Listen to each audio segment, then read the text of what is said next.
Hello and welcome. मैं हूं ज्योति। आप देख रहे हैं चुनावी समर, जहां पर एक और ताजा अपडेट के साथ हम हाजिर हैं। शिरोमणि अकाली दल बसपा का मजबूत गठजोड़ चुनावों में भाजपा को पड़ेगा भारी। पंजाब में अकाली दल ने भाजपा पर चलाया हंटर, किया बसपा से गठबंधन। जी हां, अकाली दल के दम पर भाजपा कई वर्षों तक पंजाब की सत्ता में रही, लेकिन भाजपा की तानाशाही से उबकर अकाली दल एनडीए से अलग होकर बसपा के साथ चुनावी मैदान में उतरने के लिए तैयार है। आपको बता दें कि पंजाब में शिरोमणि अकाली दल और मायावती की बहुजन समाज पार्टी का गठबंधन हो गया है। राज्य में बड़ी संख्या में दलित वोटर्स की वजह से ये गठबंधन काफी अहम माना जा रहा है।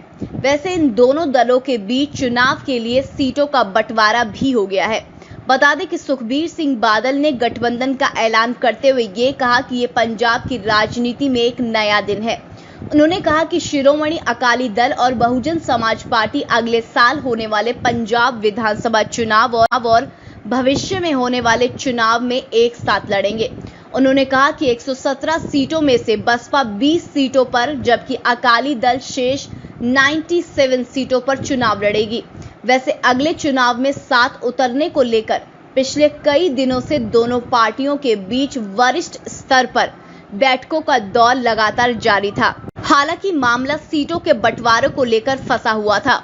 गौरतलब है कि पिछले काफी समय से दोनों ही पार्टी के वरिष्ठ नेता सुखबीर बादल और मायावती एक दूसरे के साथ संपर्क में थे।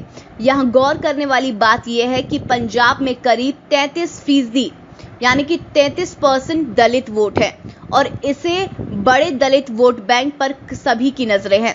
ऐसे में अकाली दल और बीएसपी इस दलित वोट बैंक को हासिल कर सत्ता में आने की तैयारी में जुट गए हैं। वैसे भी अकाली दल ने दलित वोट बैंक को लुभाने के लिए पहले ही ऐलान कर रखा था कि अगर प्रदेश में अकाली दल की सरकार बनती है तो उप मुख्यमंत्री दलित वर्ग से बनाया जाएगा। इसके अलावा बहुजन समाज पार्टी पिछले 25 सालों से पंजाब में विधानसभा चुनाव और लोकसभा चुनाव लड़ती रही है। हालांकि पार्टी को कभी जीत हासिल ना हुई, इसके बावजूद दलित वोट बैंक पर बसपा की अच्छी पकड़ है। अगर पिछले चुनावों पर गौर करें तो बसपा भले ही राज्य की सत्ता में ना आई, लेकिन पार्टी को दलितों का भरपूर समर्थन मिलता रहा है। इस तरह पंजाब विधानसभा चुनावों में बसपा और शिरोमणि अकाली दल मिलकर भाजपा को सबक सिखाने के लिए तैयार हैं। वैसे भी राज्य में कृषि कानूनों को लेकर काफी ज्यादा नाराजगी है। ऐसे में एक तरफ किसानों की नाराजगी और दूसरी तरफ शिरोमणि अकाली दल और बसपा का मजबूत गठजोड़ चुनावों में भाजपा को भारी पड़ सकता है। अब देखना यह है कि शिरोमणि अकाली दल और बसपा मिलकर किस तरह से भाजपा के सामने कड़ी चुनौती पेश करते हैं। तो इस पर आपकी जो भी राय है आप प्लीज कमेंट सेक्शन में लिखें। Thank you so much. Keep watching today's for more news.